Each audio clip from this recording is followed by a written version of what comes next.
আল্লাহ কি বলছেন দেখেন, কুরআনুল কারীমের সূরা তালাকের ২ নম্বর আয়াতের শেষের অংশ, ৩ নম্বর আয়াতের প্রথম অংশ। রব্বুল আলামিন কুরআনুল কারীমে বলছেন, ওয়ামাই ইয়াত্তাকিল্লাহ ইয়াজআল লাহু মাখরাজান ওয়া ইয়ারযুকুহু মিন হাইসু লা ইয়াহতাসিব।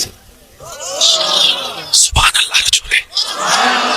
রব বলে, জীবন চলার পথে আমার যে বান্দা যে কোনো পরিস্থিতিতে আমি রবের উপর যদি তাওয়াক্কুল করে, ভরসা করে, আমি রব কথা দিলাম ইয়াজআল লাহু মাখরাজান, তার চোখ বলবে যাওয়ার রাস্তা নাই, বিবেক বলবে গর্ত থেকে উঠার উপায় নাই, তার মন বলবে সাহায্যকারী দুনিয়াতে কেউ নাই, এমন পরিস্থিতিতে আমি আল্লাহ তাকে বের করে আনবো, বের করার রাস্তা আমি আল্লাহ করে দিব।